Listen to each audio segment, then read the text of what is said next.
이렇게 에베소서 1장에 기록된 이 말씀을 통해서 하나님께서 주시는 은혜를 우리가 함께 이 아침에 나누기를 원합니다. 이제 오늘부터는 이제 바울이 로마의 감옥에 갇혀 있는 동안 정리를 해서 썼던 이 옥중 서신이라는 이 네 권의 성경을 하나씩 살펴보도록 하겠습니다. 이 바울의 이 옥중 서신은 이제 에베소서, 그다음에 골로새서, 그다음에 빌레몬서, 빌립보서 이렇게 네 권의 성경이 있습니다. 우리가 제일 먼저 살펴볼 책이 바로 이제 에베소서라는 성경입니다. 바울은 이 처음 이렇게 로마로 가기 전에 자기의 계획을 이렇게 기록한 것을 보면 로마서 15장 28절에 보면 그 계획이 나옵니다. 내가 예루살렘 교회를 돕는 연보를 이렇게 전달하기 위해서 예루살렘 갔다가 내가 로마로 가게 되면 로마를 지나서 이제는 스페인까지 가서 스바나라는 곳에 스페인에 가서 복음을 전하러 갈 것이다 하고 자신의 계획을 밝힌 적이 있습니다. 바울은 이제 땅 끝까지 복음을 전하는 것이 자기 사명이라고 생각했거든요. 그래서 아시아에서 복음을 전했고 그 다음에 유럽에 가서 복음을 전하면서 유럽의 서쪽 땅 끝이 스바나, 그 당시엔 스페인이었거든요. 그 당시에 그 중심지는 로마였지만 땅 끝이 스페인이었기 때문에 내가 로마를 갔다가 스페인까지 갈 그게 내 사명이라고 생각을 하게 된 거예요. 근데 바울이 재판을 하는 과정 중에 가이사라에서 2년 동안 갇혀 있었고 또 로마에 가서 2년 동안 갇혀 있으면서 많은 것을 정리를 하게 됩니다.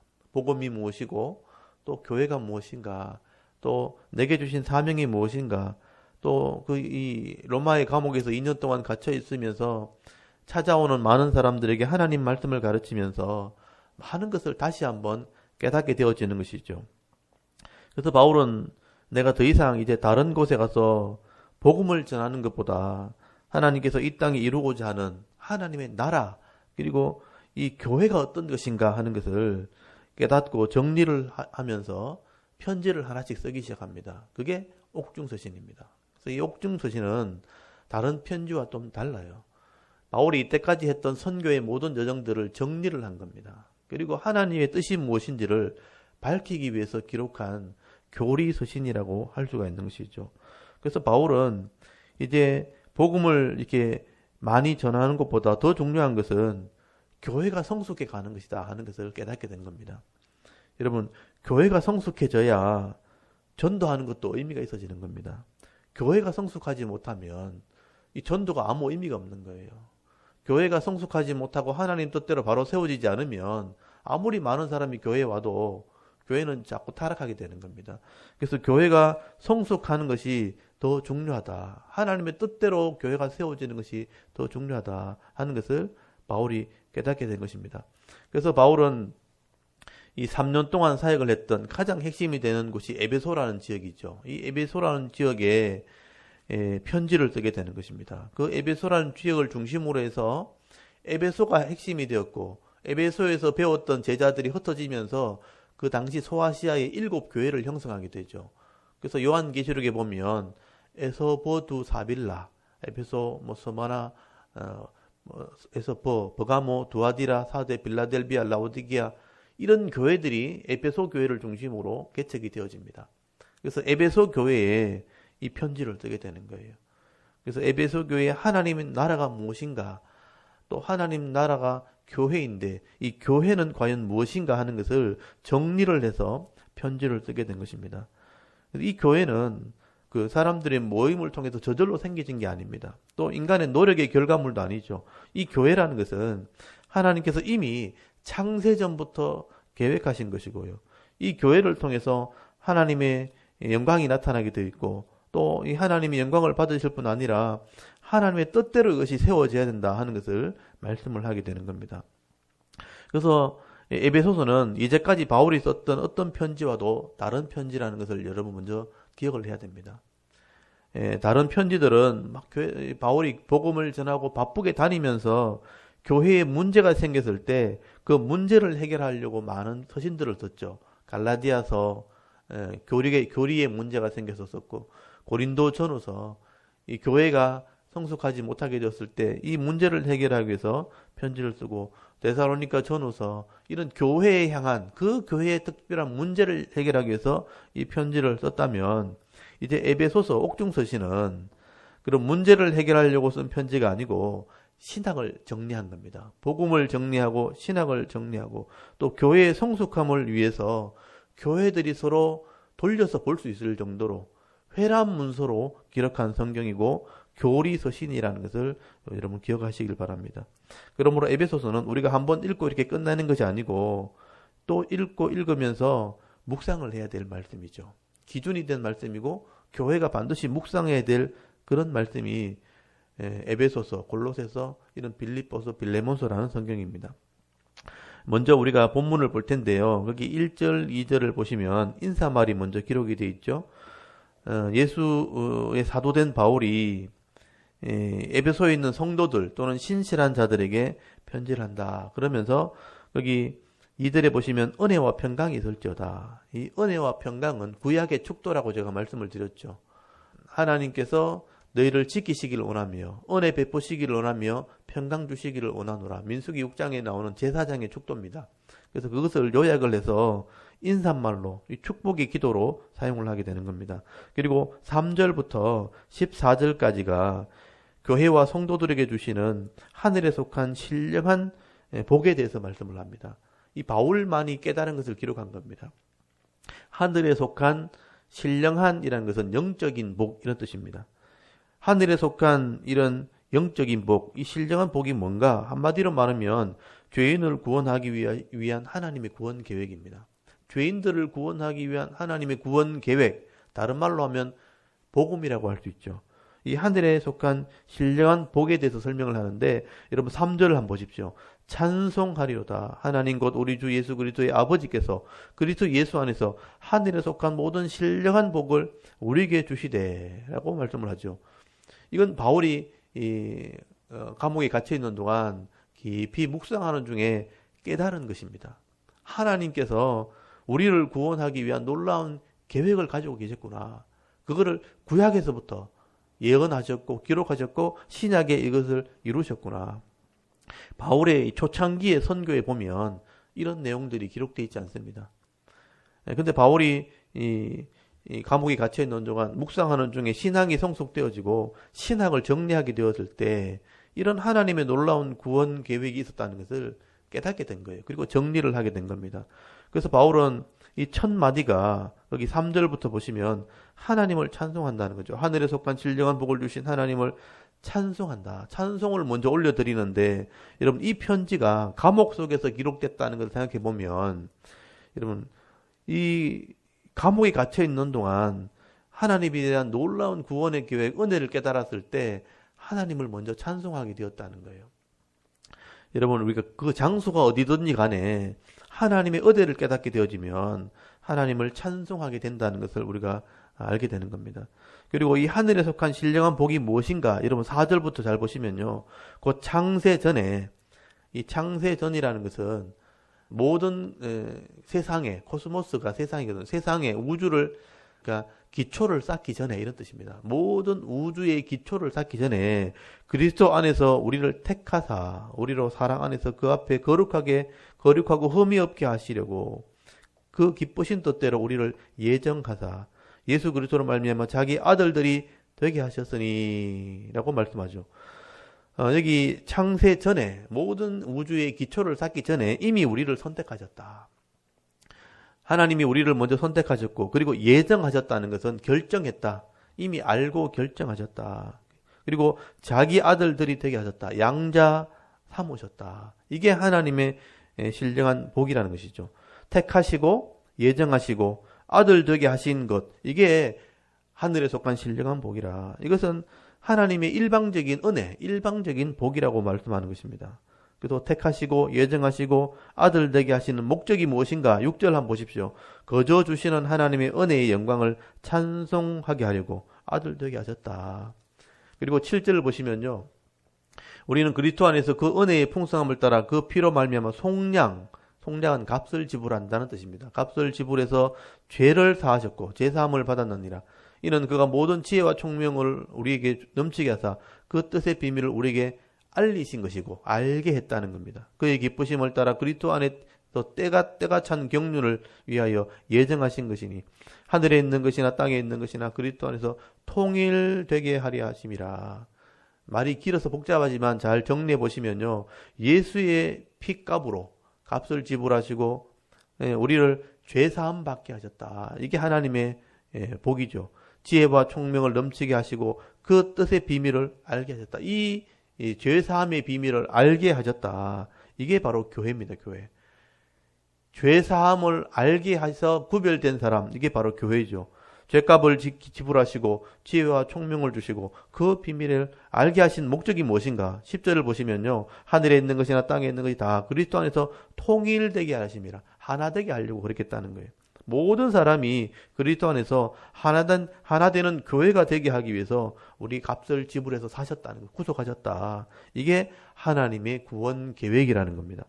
그리고 11절에 보시면 모든 일을 그 뜻에 결정대로 일하시는 이의 계획을 따라 우리가 예정을 입어 그 안에 기업이 되었다.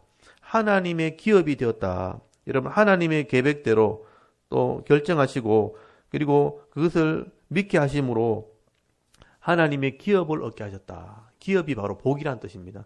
그리고 마지막으로 13절에 보시면요, 그 안에서 너희로 진리의 말씀, 곧 너희의 구원의 복음을 듣고 그 안에 또한 믿어 약속의 성령으로 인치심을 받았으니 이는 우리의 기업의 보정이 되사 그 얻으신 것을 속량하시고 그 영광을 찬송하게 하려 하심이라. 이게 진리의 말씀을 듣고 믿는 자가 되겠다. 믿는 자가 되게 할 때 성령을 주신 거예요. 성령으로 믿게 하셨고 인을 치셨다. 도장을 찍었다는 거예요. 그리고 기업의 보정이 되게 하셨다. 우리가 얻을 기업의 보정, 중보자가 되게 하셨다라고 말씀합니다. 성령을 주셔서 우리를 믿게 하시고 인치시고 보정을 주셔서 확실하게 그 기업의 복을 얻게 하신 분이 하나님이라. 이게 우리에 속한 신령한 복이라, 하늘에 속한 신령한 복이라라고 말씀하는 것입니다. 이게 잘 정리해 보시면요, 성부 하나님이 계획하시고 선택하시고 예정하시고 성자 예수님이 값을 지불하시고 그것을 알게 하셨고 성령이 그것을 믿게 하시고 인치셔서 보정하셔서 우리를 구원해 내신다. 하나님의 구원 계획을 깨달았다는 것입니다. 이게 하나님의 놀라운 계획이었다는 거죠. 그래서 창세 전에 택하시고 예정하시고 아들이 되게 하시고 예수의 피값으로 역사 가운데 들어오셔서 속량하시고 지혜와 총명을 주어 알게 하시고 그리고 오늘 현재 내 속에 오셔가지고 성령을 통해서 믿게 하시고 인치시고 보정하셔서 하나님의 기업을 얻게 하셨다. 하나님 백성 되게 하셨다라고 말씀하는 것입니다. 그러므로 이 구원은 전적으로 하나님의 은혜로 되어진 것이고 하나님의 뜻대로 되어진 것이다 하는 것을 바울이 말씀을 하게 되죠. 이게 하나님의 신령한 복, 우리에게 주시는 기업의 복이라고 말씀하는 것입니다. 그런데 우리가 이 구원의 소식을 듣고 깨닫고 믿게 되었다는 것은 이게 바로 하나님의 은혜죠. 지금 우리가 이것을 믿게 되었는 것도 하나님의 은혜라는 것입니다. 그렇다면 이 구원받는 목적이 뭐냐? 우리가 하나님의 은혜를 찬송하게 하시고 하나님의 영광이 되게 하시기 위해서 그렇게 하셨다는 것입니다. 오늘 저와 여러분들이 이 하나님의 놀라운 계획 가운데 이것을 알게 됐고 믿게 되었고 하나님의 자녀가 되었다는 것은 하나님의 은혜죠, 은혜. 그래서 우리가 삶의 목적이 어떻게 돼야 되는가? 이 은혜를 찬송하는 것이 우리 삶의 목적이 되는 거예요. 하나님의 구원을 감사하고 찬송하고 또 하나님의 영광을 드러내는 삶을 사는 것이 우리 인생의 목적이 돼야 된다. 그냥 내 인생에 이 생명을 부지하려고 욕심을 따라서 인생을 살아가는 것이 아니라 하나님의 뜻을 이루며 살아가는 것, 그게 인생의 목적이 돼야 된다 하고 말씀을 하게 되는 것이죠. 오늘도 여러분 이 하나님의 은혜를 깨달았다면 내 인생의 목적이 욕심을 쫓아가는 인생이 아니라 욕심을 쫓아가기 위해서 죄를 짓는 인생이 아니라 하나님의 뜻을 따라서 찬송과 영광이 되기 위해서 살아갈 수 있는 저와 여러분의 삶의 모습이 될 수 있기를 바랍니다. 그리고 바울은 이 교회의 성도들이 하나님의 은혜를 깨달기 위해서 이런 은혜가 있었으면 좋겠다. 기도하는 내용이 나옵니다. 성도를 위한 기도죠. 그래서 여러분 15절부터 거기 19절까지가 바울이 성도를 위한 기도를 하는 내용이 나옵니다. 바울은 이 성도들이 이 땅에서 그냥 잘 먹고 잘 사는 것이 기도 제목이 아니라 하나님의 이 은혜를 알면서 내 속사람, 내 영혼이 강건해지기를 바란다. 먼저 그 나라와 그 의를 위한 기도를 하는 것을 보게 됩니다. 여러분 17절 한번 보십시오. 17절에 보시면 거기 16절에 내가 기도할 때 하면서 나오는 거 보면 이게 기도란 얘기죠. 기도할 때 기억하며 너희로 말미암아 감사하기를 그치지 아니하고 하고 17절부터 나오는 게 기도의 내용입니다. 우리 주 예수 그리스도의 하나님 영광의 아버지께서 지혜와 계시의 영 성령이죠. 성령을 너에게 주사 하나님을 알게 하시고 이게 첫 번째죠. 너희 마음의 눈을 밝히사 그의 부르심의 소망이 무엇이며 성도 안에서 그 기업의 영광의 풍성이 무엇이며 이렇게 두 번째고요. 그의 힘의 위력으로 역사심을 따라 믿는 우리에게 베푸신 능력의 지극히 크심이 어떠한 것을 너희로 알게 하시기를 구하노라. 이 세 번째 기도입니다. 세 가지 기도 제목이 나옵니다. 첫 번째가 지혜와 계시의 영, 성령을 부어서 하나님을 알게 달라. 여러분 하나님을 아는 것이 제일 중요한 신앙입니다. 창조주 하나님, 우리를 구속하신 하나님, 또 우리를 다스리시는 하나님, 또 믿게 하시는 하나님, 또 심판하시는 하나님. 이게 성경의 내용이에요. 하나님을 알아야 예수도 알게 되고요. 하나님을 알아야 성령도 알게 되는 겁니다. 그걸 삼위 하나님이라고 그러는 거예요. 하나님을 알게사 이 지혜와 계시의 영을 우리에게 부으사 하나님을 알아서 바른 믿음, 바른 신앙 고백할 수 있도록 우리에게 아는 하나님을 아는 지혜를 달라. 첫 번째 기도 제목이죠. 그리고 두 번째가 마음의 눈을 밝히사 우리 이성의 눈을 열어서 부르심의 소망, 기업의 풍성함을 알게 해달라. 이 부르심의 소망, 내가 왜 하나님의 자녀가 되었는지, 또 기업의 풍성함, 이 땅에 어떤 복이 있는지를 알게 해달라. 여러분, 내가 왜 구원받았는지, 내게 주시는 복이 무엇인지를 알아야 이 땅에서 바른 복을 받게 되어 있습니다. 이거를 알게 해달라고 기도하는 겁니다. 그리고 세 번째가 하나님의 힘의 능력과 하나님의 능력이 얼마나 큰지를 알게 해달라. 여러분, 내가 사명 감당할 때 내 힘으로 내 능력으로 되는 게 아닙니다. 하나님의 힘과 하나님의 능력이 있어야 되는데 이 하나님의 힘과 능력이 얼마나 큰지를 알게 해달라. 이 하나님의 능력으로 말미암아 우리가 이 땅에서 인생의 문제를 해결하고 하나님의 뜻을 이루게 되기 때문에 하나님의 능력을 알게 되어질 때에 못할 일이 없고요. 해결하지 못할 문제가 없는 겁니다. 이게 하나님의 은혜라는 거예요. 이런 은혜를 알게 해달라고 기도하는 것입니다. 그래서 여러분 이 바울의 기도는 영적인 기도입니다. 성도를 위한 기도고 교회를 위한 기도죠.